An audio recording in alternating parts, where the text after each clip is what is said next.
All right, good morning. Notice of the time and place of these committee meetings was publicized by notifying the area news media, by publicizing the same in the Omaha World Herald and the Nebraska Press Association, OPPD outlets newsletter, OPPD.com, and social media. By displaying such notice on the first level of OPPD administrative offices and by emailing such notice to each of the district's directors on January 9th, 2026. A copy of the proposed agenda for this meeting has been maintained on a current basis and is readily available for public inspection in the office of the district's corporate secretary. Additionally, a copy of the Open Meetings Act is available for inspection on OPPD.com and in this meeting room. Thank you all for joining us. As a reminder to those joining us on WebEx, please mute your microphones to reduce background noise. To members of the public, thank you for attending. You're in listen-only mode. If you have any technology questions, please use the chat feature in WebEx to communicate with the event host. Our agenda for today's meeting is as follows. We'll conduct a closed session in this morning to discuss one topic, CEO growth and effectiveness update. We'll conclude this morning's closed session no later than 9:50 a.m. in order to open the WebEx meeting to allow public and OPPD staff to join. We'll begin public session at approximately 10 a.m. and receive reports from each committee. Director Bogner, do we have a motion to go into closed session? Director Moody, and someone governance, someone handle this. I appreciate it.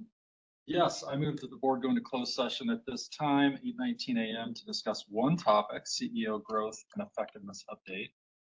With respect to the CEO growth and effectiveness update, a closed session is necessary because the discussion will involve competitive and confidential compensation and retention information, as well as performance evaluation information. Do I have a second? Second. You? Director Wagner? Yes. Director Kavanaugh? Yes. Director Ford? Yes. Director Howard? Absent. Director Hudson? Yes. Moody? Yes. Director Spurgeon is absent. Director Williams? Yes. All right, the motion to go into closed session has passed. This closed session will be limited to one topic, CEO growth and effectiveness update. No votes or other board action will be taken.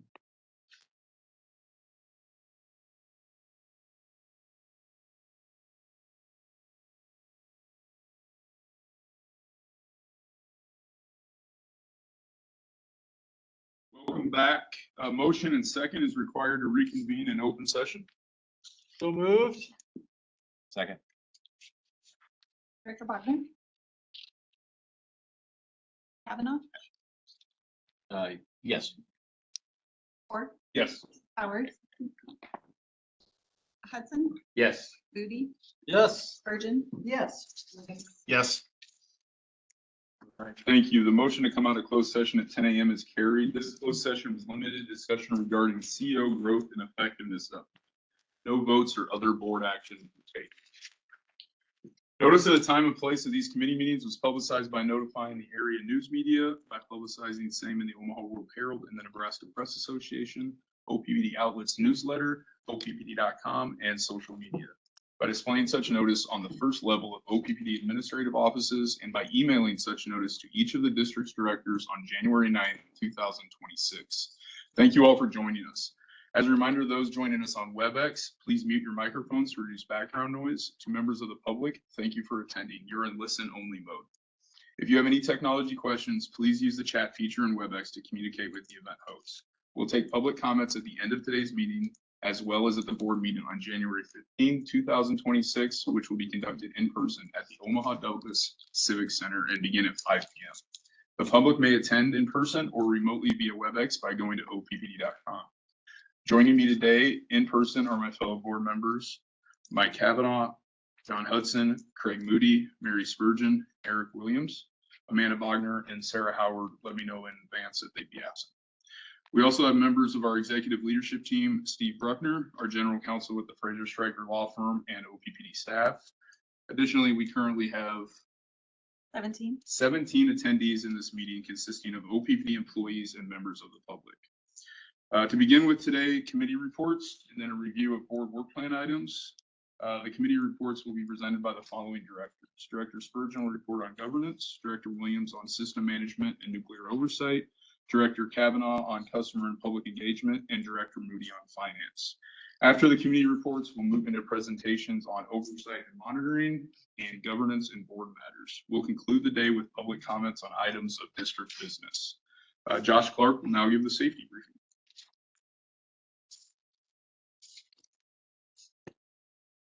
Everyone, to today's meeting. At OPPD, we are committed to fostering a safe and secure and respectful environment for all participants. To support this commitment, we begin each meeting with a few important reminders regarding physical, psychological, and digital safety.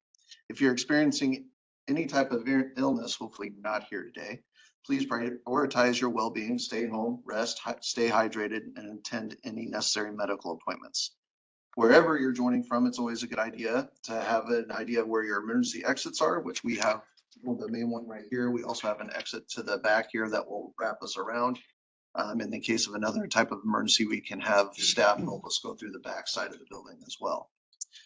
Always be aware of any first aid and fire suppression materials. For us, they're right out this door directly to the left where an AED is, and also up front in the main desk. If we were to evacuate, I'd ask everyone to safely evacuate the room and meet in the north parking lot for accountability reasons.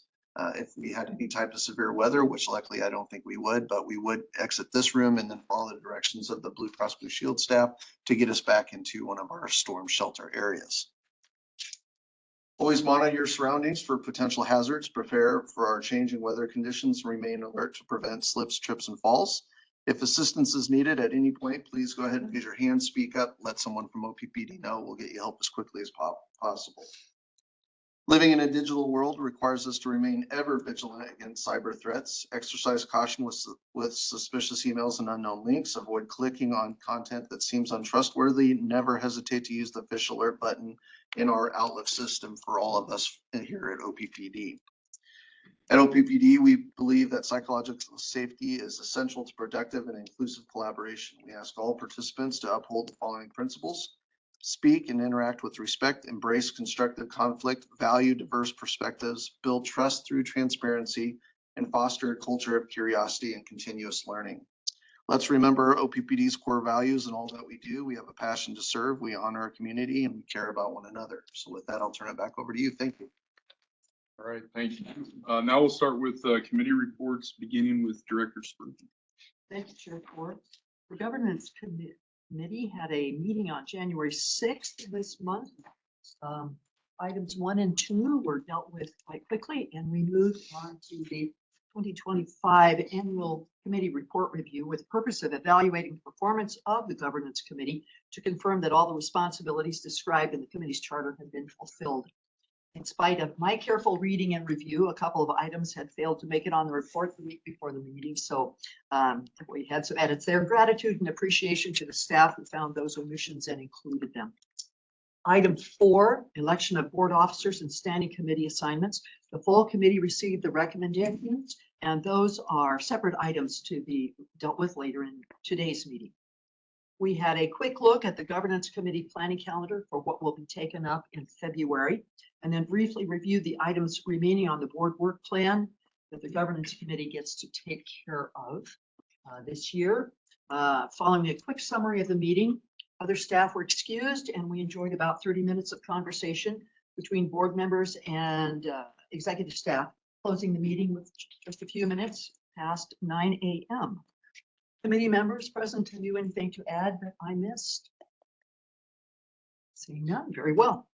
That completes my report, Chair. All right, thank you, Director Williams. Great, thanks very much. The Systems Committee met this month as well, January 7th. We also reviewed the annual committee report that's available for directors via diligence to review the actions of the Systems Committee to make sure that's on alignment with the charter for the committee. We discussed real property and land management, specifically related to Energy Plaza and how that is proceeding moving forward. If you have any questions, staff can provide additional information, and again, information available for directors. We received an update related to air permitting, both on permits that have been submitted and permits that are anticipated to be submitted in the future, so that board members are aware of all the actions that OPPD is taking in that area. We had a discussion about reliable power, specifically the way in which OPPD continues to take steps to meet the expectations of reliability for all of our customers, and where we anticipate that moving forward for customers who have specific focus in that area. We received an update about fuels, and that implies delivery of fuels, both gas and coal, and the way that OPPD is preparing to have reliable and affordable fuel to provide reliable and affordable energy. We had a discussion of the integrated systems plan timeline, and that will be discussed later today. We will receive an update about the preliminary steps that are occurring and then what we anticipate occurring throughout the rest of 2026 related to the integrated systems plan, formerly known as the integrated resource plan. But the title integrated systems plan will be used according to the strategic directive throughout the planning process this year. We discussed North Omaha Station and specifically steps that were outlined in resolution 6744 approved in December, and things that have been accomplished and things that will be accomplished in the near future. And we'll receive some additional information from CEO Fernandez on Thursday as part of the president's report on those steps, where we are and where we anticipate things happening in the next weeks and months to meet the expectations of that approval in December. We discussed local electric grid planning that was discussed, or that was highlighted in resolution 6744 in December. Specifically, the final two bullet points in the resolution that focused on community engagement and efficiency, and also the specific term distributed capacity procurement, referring to distributed energy resources, things like solar and storage on homes and businesses. There is preliminary discussion about how we will achieve the outcomes that are expected from the resolution in December, what the committee will do, and then we anticipate the committee bringing forward a recommendation to the full board in an upcoming month about how that program will advance in the future. So there's some committee work going forward now, and we will have broader discussion on the topic in the next month or two is the expected timeline for that to be advanced. And then we discussed the board work plan, summary meeting, and had a similar kind of open discussion at the end of the meeting to other committees. This time it was very brief because we had run a little long, and most of the topics in the stated in the agenda covered all the topics the board members wanted in the meeting for this month. So does any other director not on the systems committee have any questions about discussions in the systems committee? And most of the information that was discussed here and specifics are available in Diligent if you have a need for that information. Okay, thanks very much. Appreciate it. Back to you, Chair Cole. Great, thank you. Director Kavanaugh. Okay, I'll be handling customer and public engagement. I'm pinch hitting for the pinch hitter, running for Amanda and Sarah.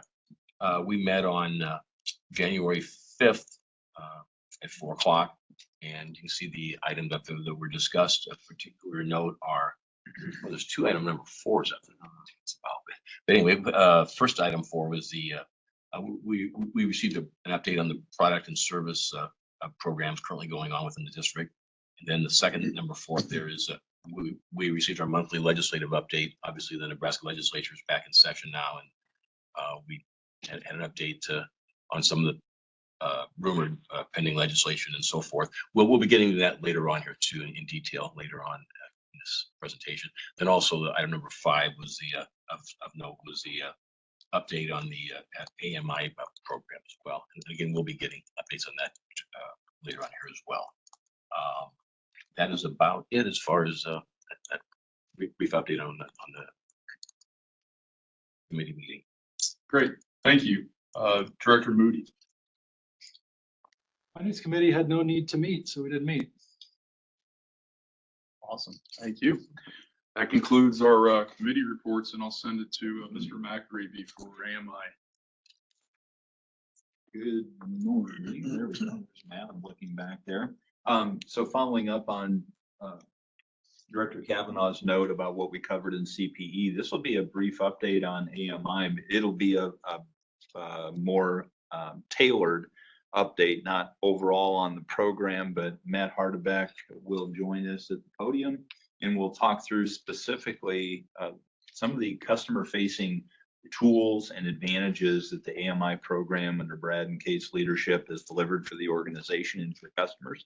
And we'll touch base on those. You've heard about those a bit, but we want to talk a little bit about customer adoption and how that's going. So Matt, I'll turn it over to you. All right. Looking forward to sharing a little bit. First time in the last few months that I don't get stuck right before lunch. So, all right, here we go. First out of the gate. Here, before we jump in the outline here, we're going to do some refresher, like bring it back, like what are we doing around outreach? I think it was important. We're going to share some stats because we do have to measure some performance to understand, are we actually hitting what we're after.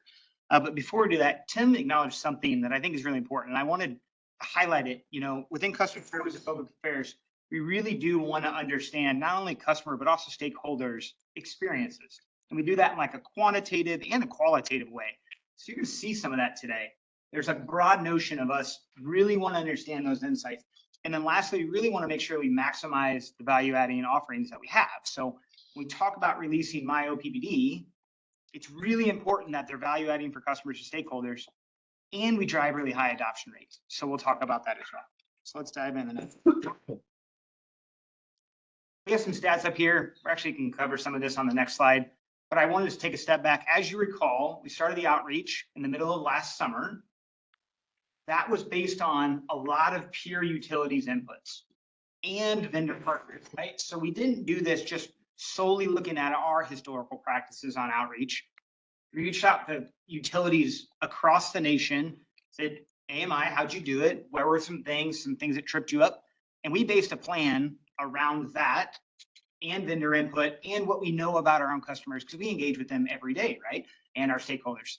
Some of this was done through the highlights that you see here, 5 different local leader meetings, a lot of pilot customer information. We reached out to them via different channels. We had a very thoughtful and coordinated approach, a very, very coordinated approach. Let's go on to the next slide. You've seen this one a number of times. This highlights it kind of in our outreach and what we did. You'll see local leaders and local leader officials on the left-hand side. Then we did customer outreach in person. We did virtual events. We did emails. We did physical letters. We kind of used all of the channels we had at our disposal to reach out and do this. The one thing I wanted to note here, so when we talk about Powering the Future 2050, we talk about things like purpose-driven culture, future-ready posture. We talk about like learning organizations. This is a really good example of that. So I wanted to like make sure that we pause here. We set up the pilot so we could learn. That's why we're going through this. And we make changes and corrections along the way. This is a great example of how being a learning organization sets us up to be better in the future. One clear example on the outreach that we did, we went through those first few green bubbles of customer outreach events, and we weren't getting a lot of customers coming to that. Now you could say great success because we're sharing tons of information. Customers don't have any questions. They're not showing up. Or you could say you're not reaching customers. They're not showing up. So great move by Brooke and her team on the public affairs side to shift. The latter half of our customer engagement meetings, we sent physical letters. We did Post-its and gas stations and things like that to make sure that folks knew that we were coming out to talk about AMI. A great shift. The number of attendees went up significantly on that second half. So that was really great. Most of the customers who attended these, like 3/4 of them would show up and say, I'm here to learn. I just want to understand. Majority of them on the exit surveys would say, I understand the program now. I understand what I'm about to happen. Really great success there. So really good. Another thing to note here is we were watching the social sentiment the whole time. So Kate Thomas and her team do a fantastic job of understanding where our issues are rising. How do we change our talking points or the information we provide to our customers kind of ahead of time? Again, kind of learning type environment that we go through. Okay. Let's move on to the next slide. We jump into some of the figures now. So we have about 11,300 AMI meters installed. We do still have some. The reason for us not being complete is we do have some access issues, which you see on the bottom of the screen. This is something we learned. These are locked gates. These are meters that are inside homes that are vacant. These are things being built around the meter themselves. I mean, these are pretty common things. If you talk to other peer utilities, they run into. We've got a significant amount in 200. So that's 200 individual touch points over that 11,000. We're planning for that for the future. The majority of the customers on the post survey are really positive. I mean, up over 4 out of 5, it's really positive. The experience that we designed, the pamphlets, the information, they're really proven out to be pretty valuable for their customers. Our opt-out rate at 0.04% is extremely low. It's lower than what we anticipate. So that's a positive. So again, another notion towards when customers call in with questions, we're able to provide a really thoughtful customer experience and customer service to them. Also, the materials we're providing are useful. 82% is another acknowledgement. So that is when a customer calls in and would like to opt out, they exit that call 82% of the time, not opting out. The other 18 or so percent doesn't mean they actually go forward with the opt out. It just means that the customer may step away and want the form and still wants to think about it. I already talked about the 200 or so access issues. So let's move on to the next slide. So we talk about my OPPD now. So this is a release not only of the portal that is a web-based, but also there will be an app coming that we'll talk about here in a second. We had 5.5% of growth. So we're at like 67% of our customers have a my OPPD account. That leads a lot of our peer utilities. Not many other utilities will be able to stand up and say that they have that high of adoption. For us to add 5.5% is really good. So we'll continue to do that. We have a lot of plans to continue to market and try to get even more customers, right? There's a lot of value. Most customers who are going to our platform today are doing payment notifications. We had always kind of thought that notifications would be a very big value for them and for us. High bill, it would curb down calls, arrears, things like that. So we're seeing some of that, but we obviously want to strive towards greatness here. So we'll continue to press on trying to get more adoption there. I'm going to skip over the numbers in the middle because I usually talk about those with streetlight reporting and also outage. Those numbers are about a month old. They've went up since then.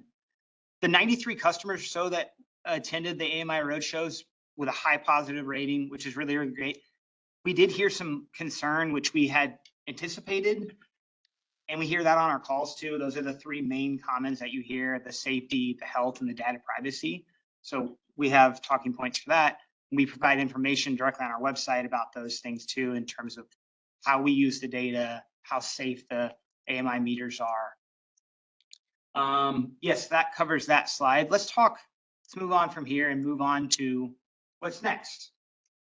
So we're actively working on the deployment of the My OPPD mobile app. So all the great stuff that you get on the web version, you'll now be able to carry it around in the pocket of your pants there. So that's excellent. That will be coming shortly. There will be a full marketing outreach that'll be done through our social channels and also individual mailings, emails, things like that. Once again, trying to drive high adoption and get this wonderful product out in front of our customers. The second bullet is kind of an acknowledgement that we're going to look at the pilot, which I talked a little bit about today, and we're going to refresh all of our approach. So we did a lot of in-person, we did a lot of virtual, we did a lot of outreach, we did 4 different communications on customers in the pilot areas to know when the meter's coming. We need to understand the value of those things and whether or not we need to make any changes going forward. And then the last note here, the final bullet, is AMI full deployment. So there will be the commercial start in late of this year, late 26, residential in early 27. There will be the field area network, which will be deployed kind of in the later half of this year as well. So that's our communication hub that will go across the metro area. So that's what we have going on coming up next. So you'll be able to hear more about any shifts and change that we either do on the outreach side or the deployment side. So we'll be back. Aaron Smith or I will be back to talk to you about that.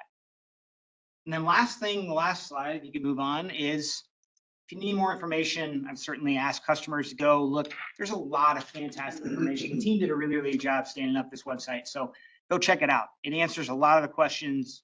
It really does a great idea, or great value in terms of what we're doing, in terms of what's going to happen next, and some of the value offering. So with that, that concludes all the slides I have, but I'll answer any questions you have. So Matt, one comment I have. I had the privilege of spending some time down with your team and Kate's team as you were testing the My OPPD app. It was really exciting to see the app connected to an AMI meter, where the customer is able to see their usage on a 5-minute basis or 15-minute basis. It was amazing, and it's something that really speaks to the value that this information provides to the customers, so they can manage their energy in a much better way than before. The other thing that I want to remind people is that as we speak, these AMI meters are allowing us to do automatic dispatch to restore power, which is incredibly important. And I don't think we talk enough about that. But the fact that today we can have a customer who already has one of these pilot AMI meters, they could be at work and the squirrel chews on their infrastructure and they lose power. They don't know they lose power. Traditionally, they would have had to go back home only to find out that they've been without power for hours. Today, we're already using this meter to immediately dispatch crews, restore power, and come back, and that customer probably doesn't even know that they lost power. That is happening today. That is probably one of the most exciting things that we have, especially as knocking on wood, but as we go into the storm season later on in the spring and the summer, that will become very helpful, at least with this first round of pilot meters. Sorry, I interrupted you. What, just comment, I've had 2 meters installed. I'm part of the pilot group in Bellevue. And so I had a knock on the door a couple weeks ago, I guess. And apparently my meter was recording my usage, but it wasn't sending it back. And the gentleman said, yeah, a little software issue from the company, I think. And so they were having to reset those up in the lab. So how's that going? That's one of those things you don't anticipate, I guess. You want to take that? Yeah, we had Why don't you come to the, batch that had that issue and we're, Aaron, Yeah. can you come to the podium? yeah, hey, good morning, Aaron Smith. We had one batch that we received that had those issues and we're down to about 30 meters now that we've got to kind of do and swap that out. The firmware on the meter wasn't allowing it to communicate fully back. So we had to go swap those out, fix the firmware in the lab, and then that meter is ready to go back out. So those are being worked on this week, and we actually have the vendor in coming next week to come and help finish out that last group of 30. So luckily that was small and we caught that issue early. So thank you. Good. Well, one of those unanticipated things that happens. Absolutely. But why we do the pilot, so we can learn things like that before we have 447,000. Any other questions? On AMI? All right, thanks, man. Thank you, man. Legislative, if you want to take it, Tim, I don't see Seth here, so you're gonna take it or? We have a better version of Sal. So for the legislative and regulatory update, I want to welcome Randy Scott. Randy is pretty new to our team, a little over a year. Yeah, yep, about a month out. Yep, year and a month. So Randy is a government affairs specialist. We are very glad and honored to have her on our team. And she'll, I'm sure, relay my comment about Seth. This is because we know what effect it will have. She may be new to our team, but she's certainly not new to the Capitol building and the legislature. That is for sure. Thank you. I appreciate the opportunity to present today. This is obviously my first time presenting, so I really appreciate it. So the legislature will do some state and federal updates.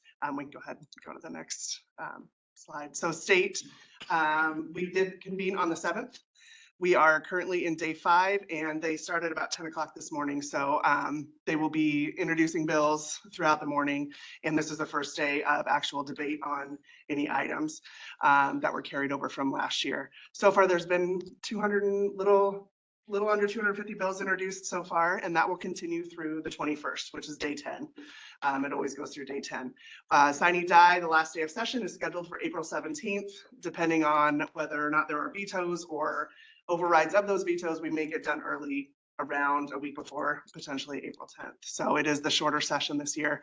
And as many of the lobbyists noted yesterday, we're almost halfway, most of the way through January already. So that's kind of how we get through the session. We're almost, at little different points here. So go ahead and go next slide, please. Carryover bills. So these are bills, because we are in the second session of the biennium that were introduced last year that are still valid. They are all still held in committee. There's only 2 that have some potential motion forward. So LB 489 was a bill that we brought to Senator Brandt about private transmission across the state, and we have been working over the interim on some amendments towards that. So we're pretty close to finishing some up on that. So we may get some movement there. LB 503 from Senator Bozen that we opposed part of the bill last year had to do with designating American energy friendly counties. Also had to do with some standalone storage. We were not in favor of the storage portion. The rest of it, we would be in favor of. We believe she's going to bring something like that this year. So that may have some movement forward only on the American energy friendly portion. It would not have storage on it. The rest of the bills, there is not movement happening at this point or at the end of last session. So we believe those will all be staying in committee. Next slide, please. So far this session, as I said, we're on day 5. They're still introducing legislation. So we have lists of legislation that Seth and I are reading through, looking at and reviewing. So we don't have any recommendations on anything yet. Most of them have to do with, they're more in the economic development realm, some site. There has been a lot of bills introduced so far with the site and building fund, allowing it to do different projects. Housing funds, Rural Projects Act, lots of different economic development legislation. There are a few open meetings acts changes that have been introduced so far. We can go ahead and go to the next slide as well. Yesterday, there was a legislation that actually would have to do with political subdivisions dropped. It is LB 964 from Senator Bostar, and it would have political subdivisions that are going to sell or lease property or purchase property. You have to have a public hearing on it. And then if within 2 months, there needs to be some movement on it. If the decision by the subdivision is to move forward on the property, if it does not close within that 2 months, another public hearing needs to happen. So this was, we had discussed rumored legislation earlier, potentially something to do with an inspector general around political subdivisions that Senator Bostar brought last year. The trigger for that was NPD had some land, it was all over the news, some land that was purchased, and Senator Bostar was not in favor of how that happened. So this is the response. So we are not sure if Inspector General will come up again, but this is a response so that political subdivisions would need public hearings for property changes. Another legislation that dropped yesterday was a constitutional amendment from Senator Brandt having to do with the Nebraska Environmental Trust. Over the past few years, funds are being swept out of that. And there's been a lot of confusion and contention as to whether that is appropriate or that the funds are being used in an appropriate manner. And so that bill is to clarify what the environmental trust can be used for at a constitutional level. So a much more solid definition of what that can be used for. Hey, Randy, as far as LB 898, would you have the particulars on that, how that might impact us, or is it still? First glance, I'm not sure if it does. So that's why we're kind of looking through it, and we'll ask Senator Lanowski again. I first glanced through that statute. There was a line that said it didn't apply to political subdivisions, but when you're reading, we've got to backtrack where all those statutes relate and just double check. But first glance, not sure, but we can put it on here just in case. Okay. Yep. We can go ahead and go to the next slide. Federally, these are the issues that we've been working on for a while, taking a look at most of the year here. For reconciliation, the end of the month, January 30th, I believe, is the deadline for the continued resolution that was passed at the end of last year in December. So they're working to make sure that there's not another shutdown. So we do still have a couple weeks here on that. Otherwise, ice jams, I know Seth has been working with the Army Corps of Engineers. I think he was in a meeting yesterday about it. So working to make sure our concerns are taken care of from an ice jam situation. And then we're keeping an eye on all other things federal on this list here. I think that's it, unless anyone has questions. Quick question on the federal front. I didn't get a chance to get into it. It's my understanding the EPA is changing how it considers impact and minimizing, if not eliminating, the impact on human health, and now making it focused on impact to business. But I'd love to understand what direction that's headed and whether or not we should expect any implications of that. Okay, we can make a note. I can get back to you on that. Okay. Yeah, Take a look and see that. And change. we'll certainly look into that as well. That's the first I've heard of that. We'll see how it's applied. We'll dig into that. Thank you. I saw a news report on that, probably the same as you did, Director Moody. I'm not even sure there's been a rule change submitted, which you would have, obviously that would be needed, and I'm not, there's an open question as to whether that's compliant with statutes and so forth, so all that has to be worked through. Okay. But I Might be have a bringing up the general question, awareness of which it. is fine. Yeah, I saw brief news. So we'll look into it. Okay, thank you. More questions on the federal issues? Good luck. All right, thank you. I'm headed back now. so. I believe that's it for, Awesome. Thank you. We'll go to Mr. Underwood. Great. We've got a brief update here on the integrated system plan, as Systems Chair Williams noted earlier. This is Shannon Coleman. She's our Director of Energy Portfolio Planning. And she'll be leading this effort with Dan Linehan, who's also in the back of the room. So Shannon has a brief update for us, and I'll turn it over to Shannon. I will try to be brief. As Brad mentioned, my team does have the distinct pleasure of leading the integrated system plan.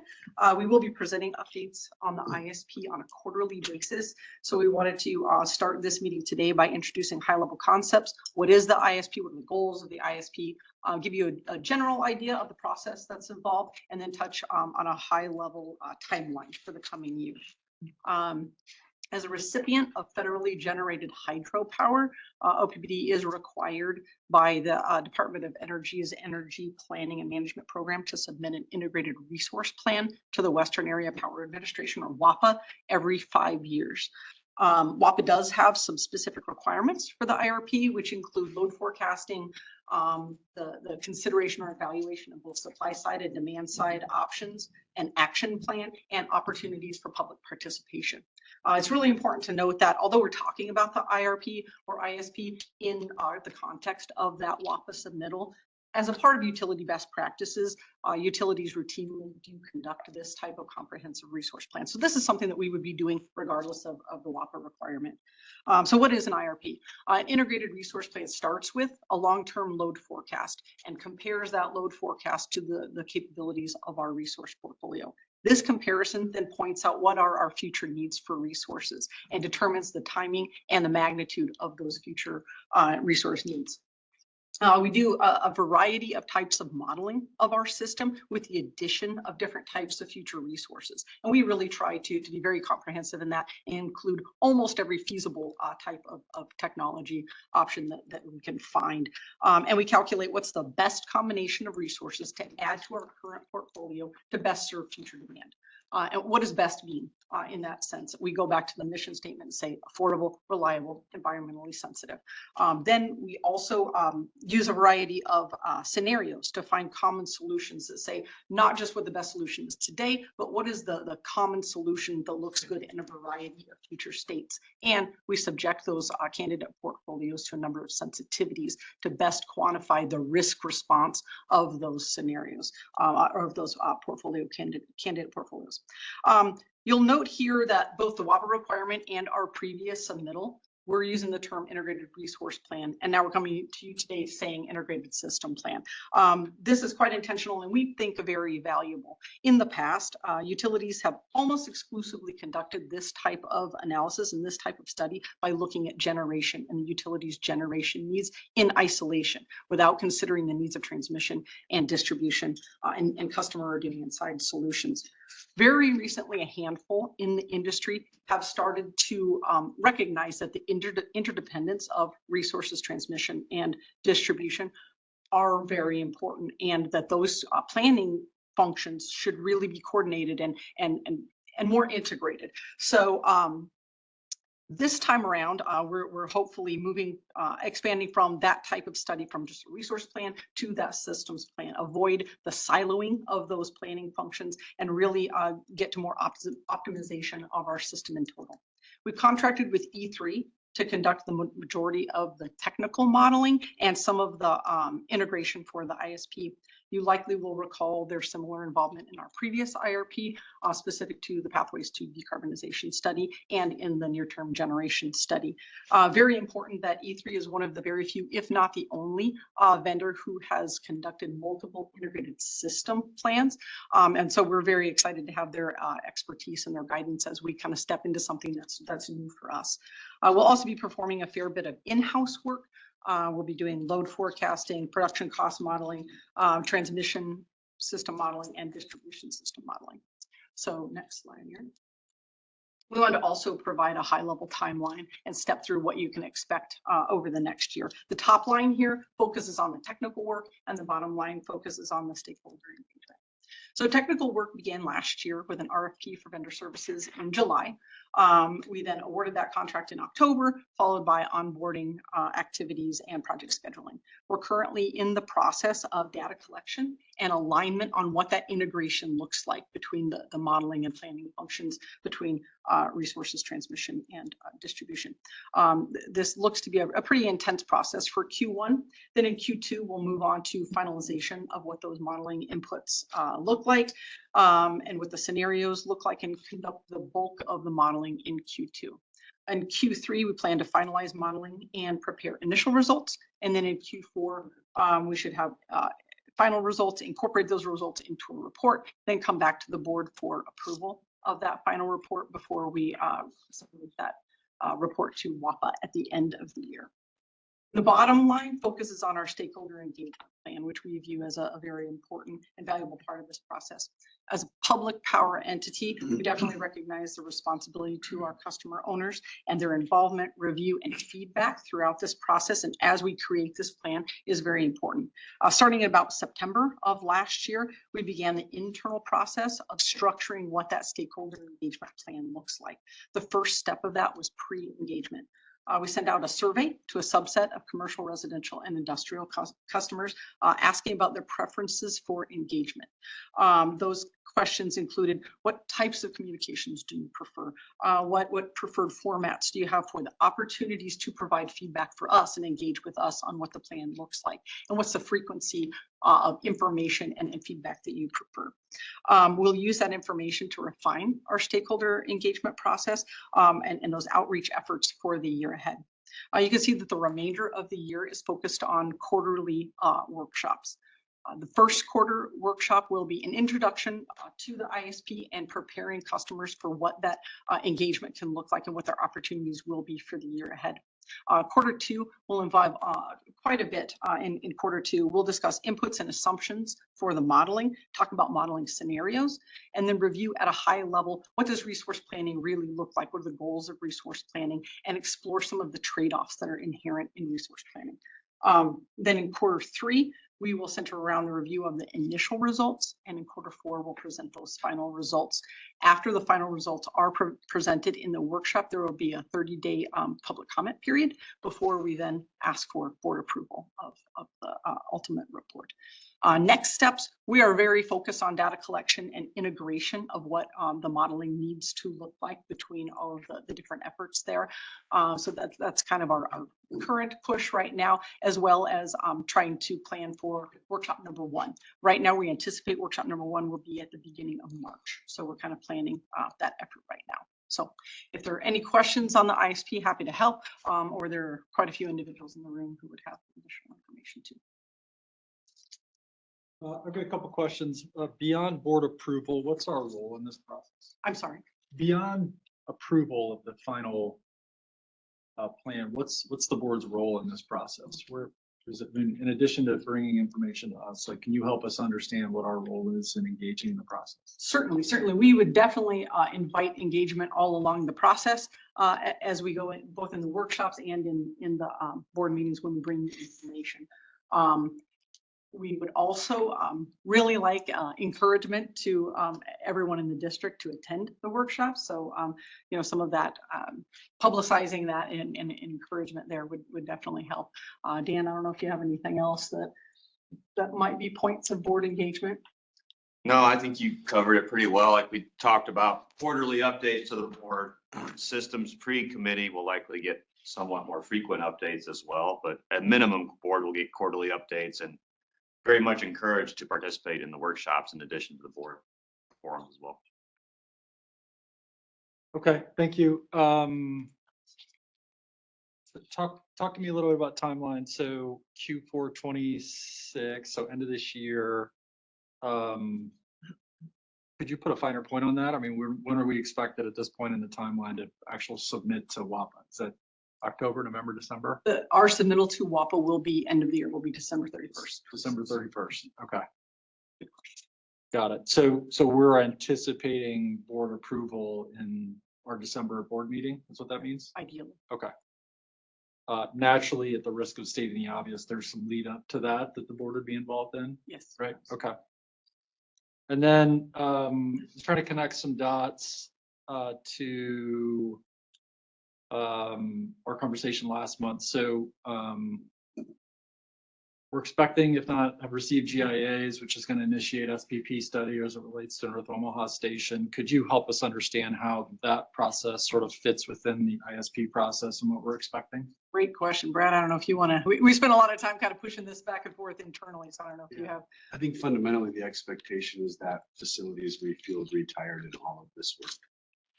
And that's the posture that we're taking into, if that's helpful. Yeah, that's helpful. And maybe this is repeating some stuff that we've talked about, but there was a lot discussed over the last several months, right? Talk to us about the SPP study process and how the results of that will be integrated into our ISP. Sure. So the resolution's clear on when that process needs to be started. From the time that process starts via the tariff, SPP has a year to perform their analysis work.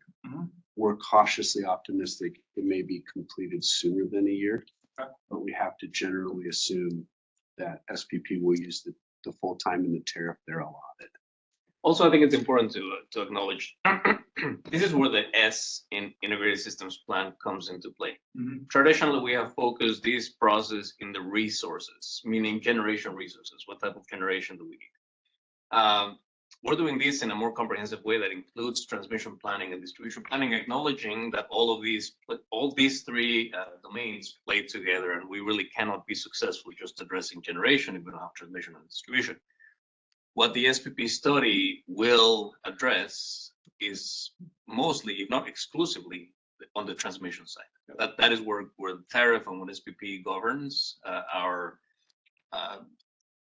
planning as being a full participant of SPP is they will share with us what infrastructure investments need to happen from a transmission perspective. So that'll be very important, and it's part of that integrated systems plan that will inform how we move forward. We have very clear direction from the board about we need to prioritize transmission and distribution investments to accelerate the conversion of North Omaha Station. That's clearly spelled out in the resolution. But that's how this study would work. The study is not going to tell us what generation we need, right? That's the IRP piece of the ISP, but it's complementary to that. I hope that helps. That does help. Thank you. Perhaps related, perhaps not. I'm curious about, as we look at schedules, like we often talk about critical paths and bottlenecks, any sense for where the schedule might, like where's the biggest risk from a schedule standpoint? That's a great question.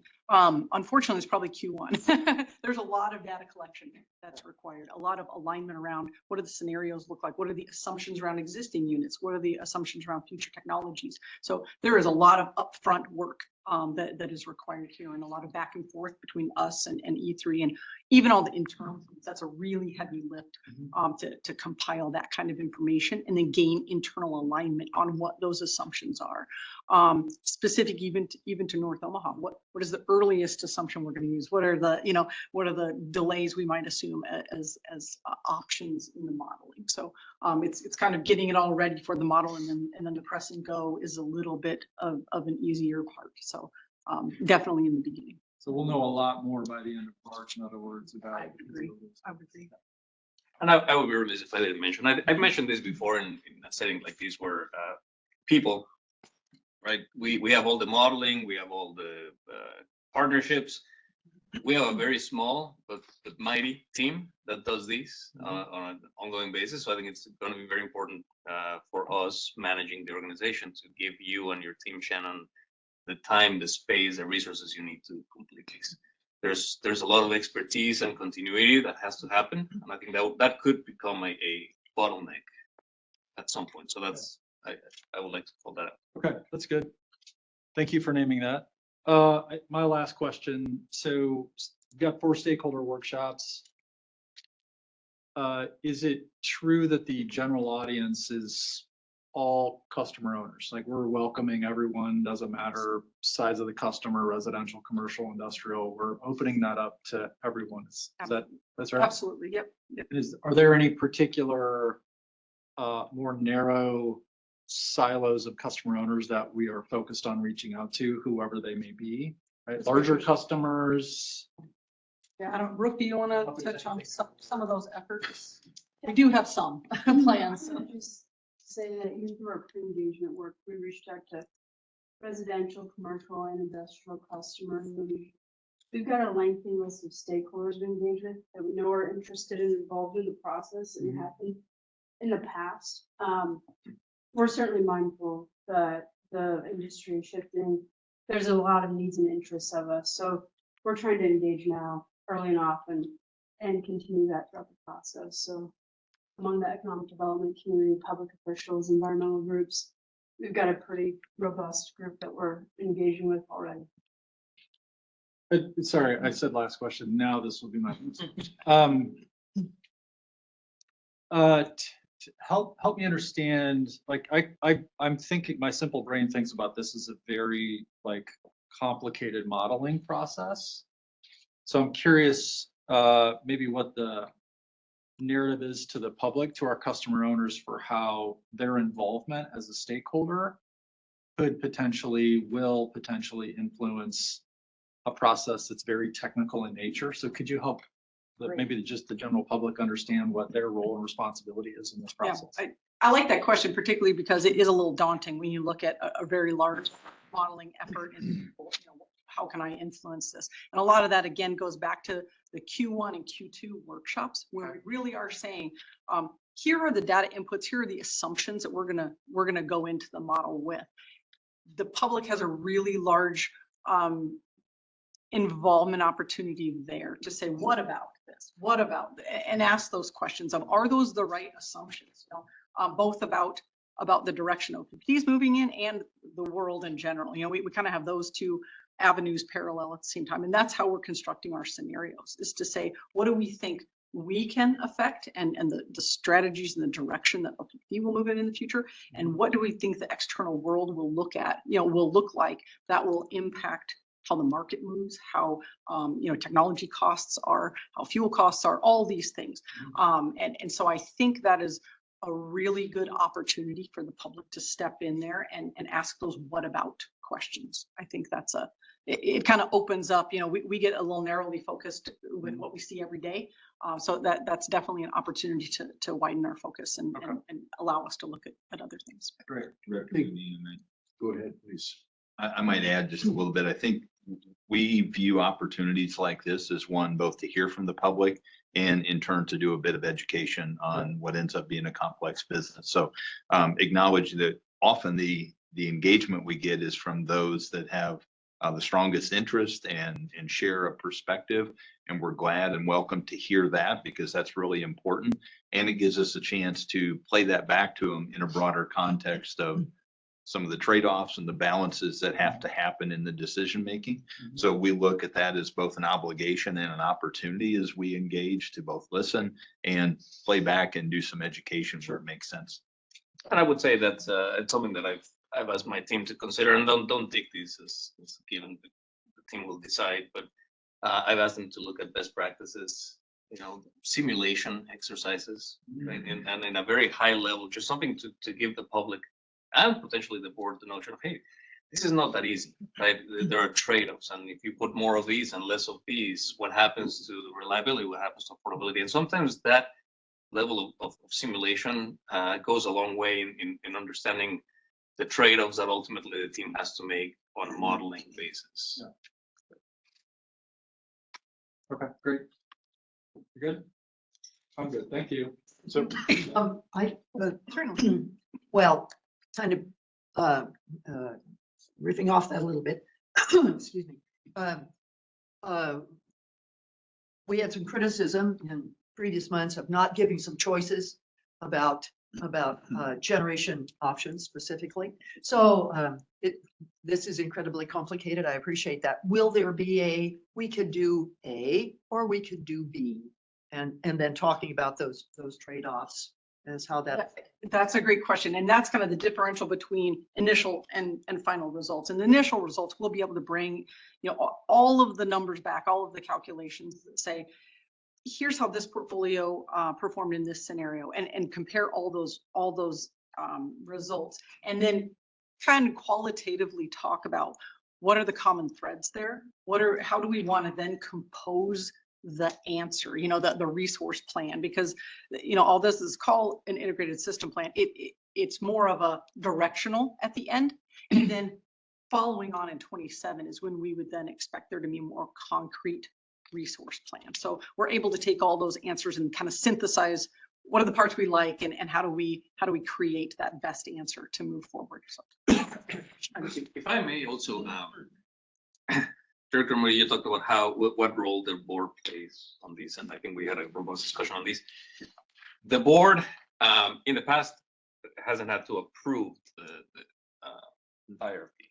We had a good discussion about how the board wants to approve the IRP, which I think is a great move, a great decision, because eventually this IRP is going to result in recommendations to the board to approve more generation, more transmission. So to the extent that the board is engaged in the development of the IRP and the board endorses and approves the IRP, then the next logical step would be, okay, this is what we're asking the board to approve, and it should be just a continuum of that whole process, right? Instead of just reaching out to the board and having board action when it's time to approve the investment. So. I would just offer to the amount of intentional and high quality engagement from customers on the front side is really going to control the experience that they have on the back side.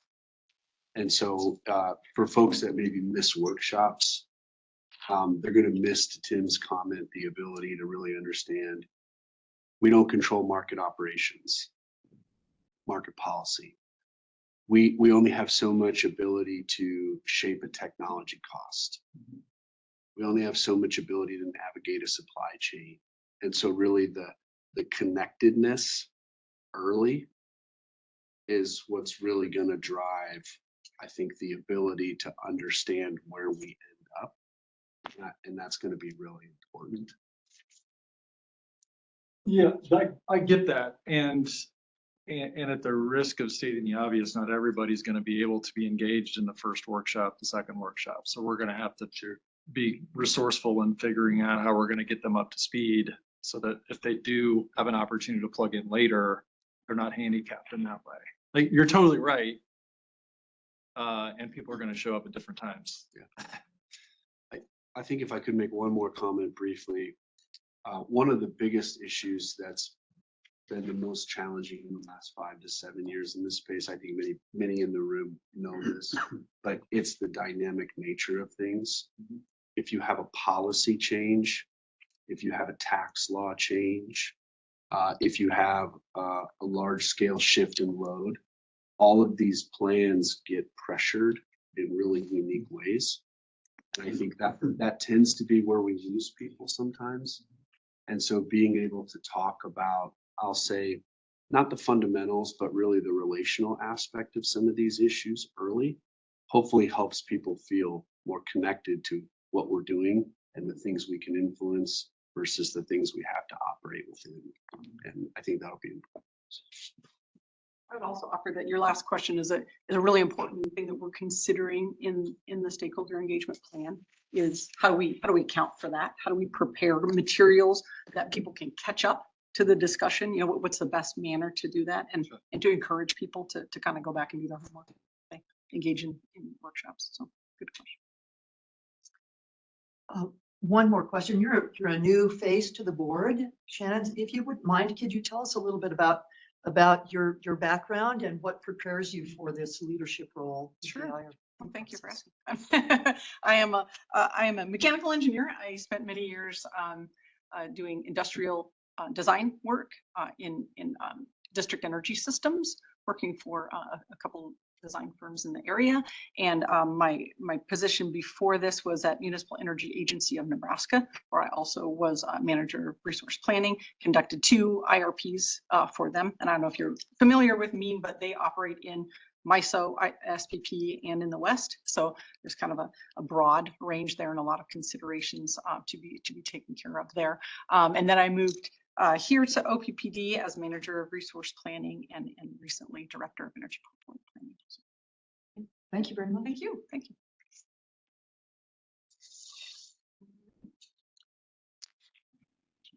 Thank you. We'll send it to Director Spurgeon. Oh, whipping through the agenda here. Yes, election of board officers. Excuse me. So little background on this for people who may be listening.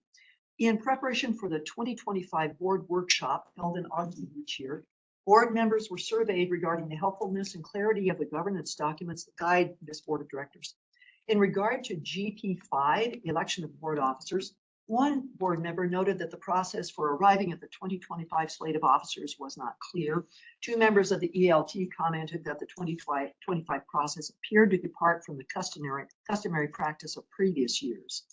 Because of those 3 comments, it was suggested that a more transparent, inclusive, and timely nomination and election process be created. Using his long experience in corporate governance, VP Scott Foch created a process in support of GP5, election of board officers, that was approved by the governance committee and used in determining the slate of officers proposed for 2026. The process presented a timeline for planning and action. It tasked the chair of the governance committee to personally call each board member to 1, assess their interest in serving in an officer role, 2, understand how they believe they can best support the board in the work of the board, and 3, gauge whether there is support for maintaining the current officers for another year. Each of the current officers have served for 1 year as of this month. That task was completed by me in December and the report given to the governance committee at our first meeting on January 6th. The report was distributed to the remaining board members shortly following that meeting. To sum up that report, each member of the board expressed support for continuing with the current board officers in 2026.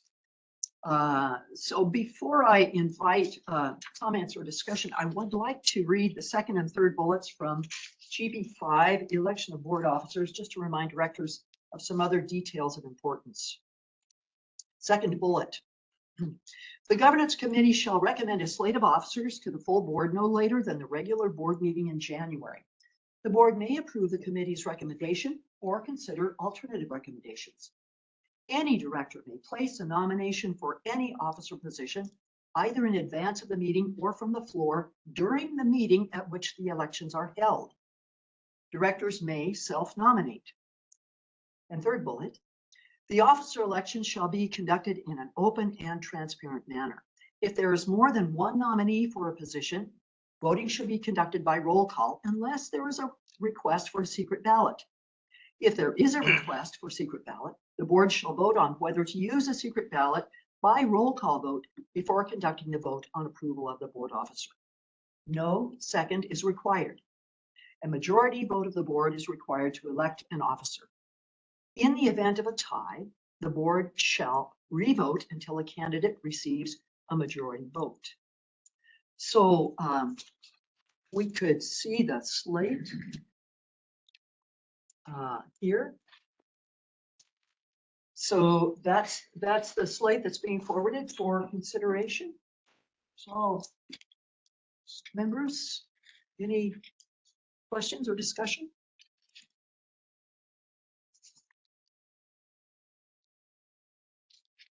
Director Spurgeon, appreciate your work on this, and to the current and anticipated continuing officers, thank you for your service. Appreciate you doing that as well. Thank you. Okay, hearing nothing more, this will be placed on the agenda for a vote on Thursday. Shall I just continue? Yes, please. Okay. Thank you. Board standing committee assignments. In my interviews with each board member, each member expressed contentment, basically, with their current committee assignments, and all are willing to serve on their currently assigned standing committees for another year. So I don't know if we have that also. But members, any comments, questions regarding that? Those are the same as our current configuration. I'll just take the chance here to say thank you, to echo Director Williams' sentiments. Thanks for all your work. Okay, very good. Then these standing committee assignments also will be advanced for a vote at the business board meeting. So thank you. Back to you. All right, thank you. We'll send it to Mr. Foch for annual reports. Yeah. It'd probably take me as much time to walk up here as to deliver the item. Just for awareness, the board establishes standing committees, and within each of their charters, there's the expectation that the standing committee will take a look at the work that it conducted during the past year to make sure that they were living into their charter as the board has asked them to do, and to demonstrate some level of evidence of the work that has been done. Each of the committees has had an opportunity to review the report, so very thoughtfully prepared by Ms. Lane.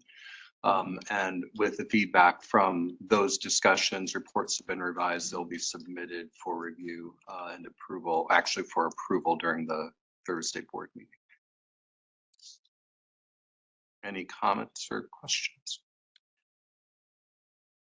A lot of work done is what went through my mind when I read through all of these committee reports. Just a lot of review, a lot of reading on the part of board members, and certainly a huge amount of preparation by the staff for everything that was accomplished in 2025. So thank you. Thank you. Scott, I'm sorry, process question real quick. Looking at the online posting right now, the reports are not posted. The reports themselves will be posted as part of the board agenda for Thursday. Is that correct? Yeah, they will be. Great. Just making sure we understand transparency on that. Thank you. Thank you. Anything else? All right, thank you. Thank you. And back to Director Spurgeon one more time. Oh, board policy review. Well, you've been waiting for this for months. So let me find my materials. So as a part of the pilot, 90-day pilot, I think it is, for reviewing governance processes for the board, we are to GP6, role of the board officers. This was approved February 16th, 2017, the last time it was reviewed. The board chair shall ensure that all duties imposed on them as chair are being completed, be a member of the governance committee and a member ex officio, non-voting member of all board committees, preside over and facilitate all regular and special meetings of the board and other meetings at which a quorum of the board is present. Ensure that meeting discussion focuses on matters which, according to board policy, are appropriate for board consideration. Ensure that discussion at board meetings is fair, open and thorough, but also timely, orderly, and to the point. Be the spokesperson of the board in public announcements pertaining to the board's conduct of OPPD's affairs. Appoint the chairs of the standing committees with approval of the board. Schedule and coordinate the annual performance evaluation of the president and chief executive officer. Ensure that the board's agendas meet the goals of the annual work plan. Ensure a process is in place for regularly evaluating the board's adherence to board policies. Ensure the board is represented to outside stakeholders, organizations, and other groups. Have no authority to supervise or direct the president and chief executive officer apart from the authority expressly granted him or her by the board. Delegate his or her authority as appropriate, but remain accountable for its use. Perform all other actions and duties as required by law. The board vice chair shall serve as chair of the board in the event of the disability or absence of the chair, be a member of the governance committee, perform all other actions and duties as required by law. The board treasurer shall The board treasurer may perform any of the customary duties of the chair and vice chair offices when delegated. Serve as the finance committee chair and preside over and facilitate the finance committee meetings. The treasurer must furnish a corporate surety bond sufficient to cover all monies in his or her possession or control, but not to exceed $100,000. And the bond approved as to form and sureties by the directors and filed with the Secretary of State. Perform all other actions and duties as required by law. The board secretary shall be responsible for assuring that accurate minutes of board meetings are prepared in coordination with the corporate secretary. The board secretary may perform any of the customary duties of the chair and vice chair offices when delegated, and perform all other actions and duties as required by law.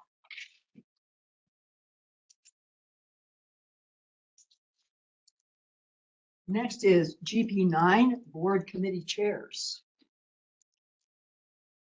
The committee chairs shall preside over and facilitate committee meetings.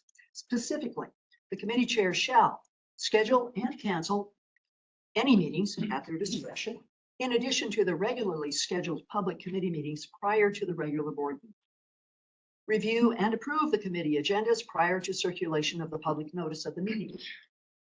Present an agenda and summary report of items discussed at any closed committee meetings held prior to the regularly scheduled public committee meetings. Ensure that committee meetings focus on those issues which, according to board policy, belong to the board to decide.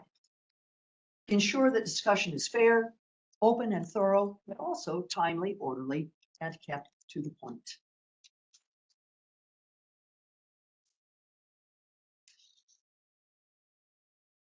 And finally, BL1,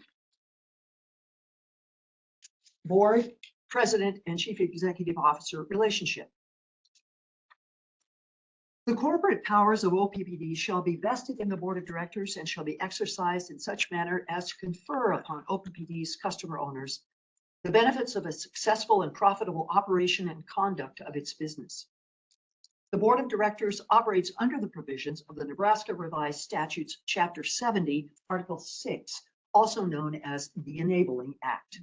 The board of directors shall, in coordination with the president and chief executive officer, identify and define the vision and mission of OPPD and establish the strategic directives OPPD is to achieve, communicating them in the form of policy. Monitor and measure OPPD's impacts as a result of the strategic direction policies. Make certain decisions as designated by the Enabling Act or other statutes. Appoint, evaluate, and when necessary, discharge the CEO. The CEO shall lead, in coordination with the board, the development and implementation of OPPD's vision, mission, and strategy. Manage all operations and business affairs of OPPD with a primary focus on leadership of the OPPD executive leadership team to implement OPPD strategic direction policies. Communicate regularly and effectively with the board on the business of OPPD.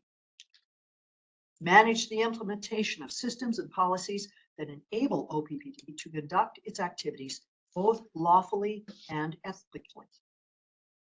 Prepare and submit the corporate operating plan to the board for review and approval each year, and ensure all OPPD expenditures are within the authorized annual corporate operating plan. Make recommendations to the board regarding the appointment of vice presidents. Manage the appropriate organization and staffing of OPPD and exercise the authority to hire and terminate staff and employees as necessary to enable OPPD to achieve all business objectives. Attend meetings of the board and report on the general affairs of OPPD. Ensure sufficient information is provided to the board in order to make appropriate judgments or take any necessary actions. In coordination with the executive leadership team and outside general counsel, assess the principal risks of OPPD and take appropriate and necessary actions to monitor and manage these risks and, when necessary, report risks to the board. Communicate effectively with customer owners, employees, government authorities, other stakeholders, and the public in general. The CEO shall assure, in cooperation and consultation with the board, that OPPD is appropriately represented in the community. And finally, perform other duties as may be delegated by the board, either by resolution or through the CEO's contract of employment. So that concludes the review of those 3 governance policies. Board members, comments, questions? Do we need to revisit a policy, revise a policy?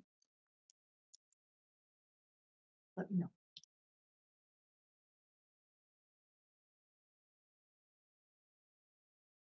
Okay, seeing none, hearing none, at least at this time, we can call that item concluded. All right, thank you. Next up, we have the confirmation of the board meeting agenda. Are there any items we want pulled off the consent action items into discussion action items?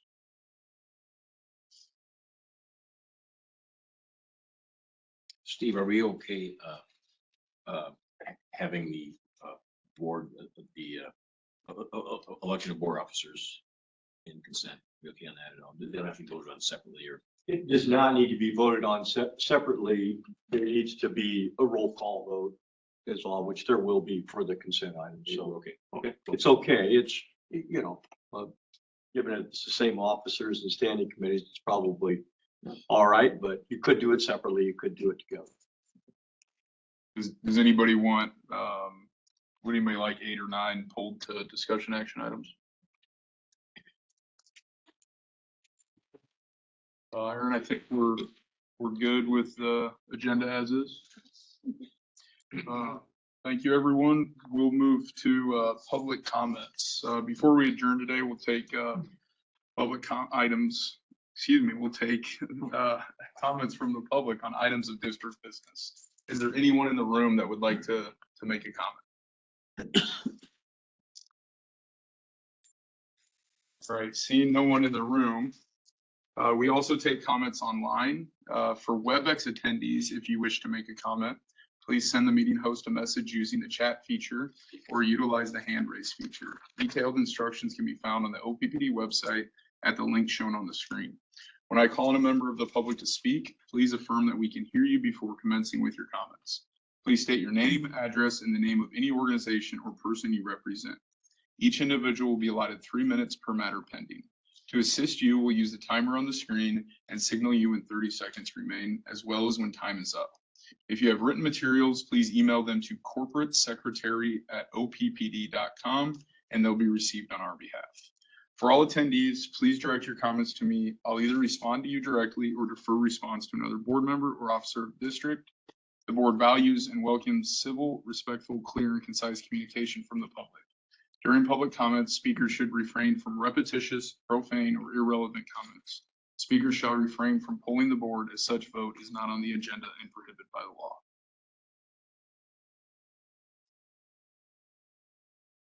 David Corbin? Sir, if you can hear me, go ahead, please.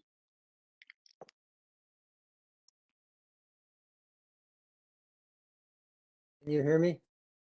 Yes, sir, go ahead. All right, thank you. David Corbin, 1002 North 49th Street, representing the Missouri Valley Group Sierra Club. At the last board meeting, testifier after testifier, both from a scientific and anecdotal information regarding the adverse effects, health effects of burning coal, your updated resolution that passed at the last board meeting did not include the word health. That said, I encourage OPPD to engage with the Douglas County Health Department to better monitor air quality in North Omaha and work in partnership with the Douglas County Health Department as requested by their director, Lindsay Hughes. I also have a question about whether or not OPPD supports balcony or plug-in solar as long as there is safety considerations such as UL certification. And finally, I hope that OPPD will issue an official statement regarding the recent equipment malfunction at the North Omaha station. Thank you. Thank you. Are there any other comments online? Ken Winston. Mr. Winston, can you hear me?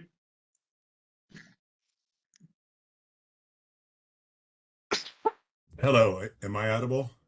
Yes, sir. Go ahead.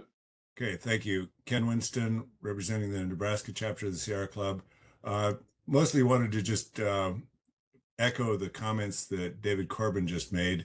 But I also wanted to follow up and indicate my understanding. Part of the resolution that was passed in December, well, we'd be glad to support the enactment of the various aspects of outreach with the community, investments in more energy efficiency, investments in I'm just trying to grab the resolution. Investments in distributed energy resources, and would like to see some definite plans in that regard. And so would very interested in all of those activities, and our organization and the people that we work with would like to see some planning done in that area, and would like to see more investments in energy efficiency that would address the energy burdens of the North Omaha community. Also investments in residential and commercial energy generation, demand, distributed energy resources, both residential, residential, commercial, and for nonprofits. So we'd be glad to work with OPPD staff and board members to make those provisions of the resolution a reality. And also, as Mr. Corbin indicated, we believe that balcony solar could be part of the solution to this issue, and would like to see legislation introduced, and would like to see OPPD supporting such legislation.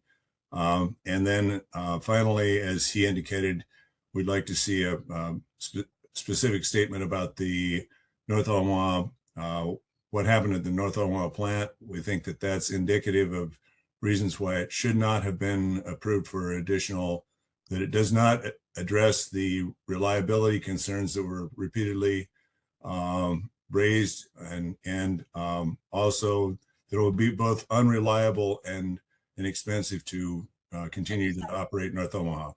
Thank you for the opportunity to speak with you today. Thank you for your comments. CEO Fernandez, would you like to? Yeah, just really quick, regarding the comments that were made about this incident at North Omaha Station. This is routine type of events that happen when you're operating a large boiler of that size. Is what we usually refer as a tube leak. I think it's important for me to remind the public and the board that this is part of what I report every month to the board. In my president's report, I talk about the capacity factors, and to the extent capacity factors are lower, I usually report on outages, whether they're planned or unplanned outages. And a lot of times those unplanned outages happen when you have tube leaks like the one we had in North Omaha. It is also very important to also remind the public that no asset class, no asset generation is without risk. These type of outages also happen on our renewable portfolio as well. It happens on our gas portfolio. It happens on all of them. So I think it's important to remind the public that we pay a lot of attention. We take these issues very seriously. Safety is very important, and preventive maintenance is very important. And we are constantly investing so that we can have our assets perform in a safe and reliable manner. But I wanted to make a comment that this is not an abnormal type of event. It's something that unfortunately happens regularly when you're operating a fleet of this size. Thank you. Ms. Lane, are there any other comments online? No more comments. Okay, without any other comments, we're gonna move into closed session. We'll reconvene in closed session this afternoon to discuss one topic: strategic risk, public power model. Director Moody, do we have a motion to go into closed session? We sure do. I move the board go into closed session at this time, 11:21 a.m. to discuss one topic: strategic risk, public power model. With respect to strategic risk public power model, a closed session is necessary for the protection of the public interest because the discussion involves competitively sensitive customer information. sensitive utility infrastructure information, confidential cost information, and potential resource acquisition strategies. Disclosure of which would disadvantage the district in future negotiations with potential contractors. Discussion may involve legal matters that are protected by the attorney. Second. Dr. Wagner, absent. Director Kavanaugh, Yes. Director Core, Yes. Director Howard, absent. Director Hudson, Yes. Director Moody, Yes. Director Spurgeon, Yes. Williams. Yes.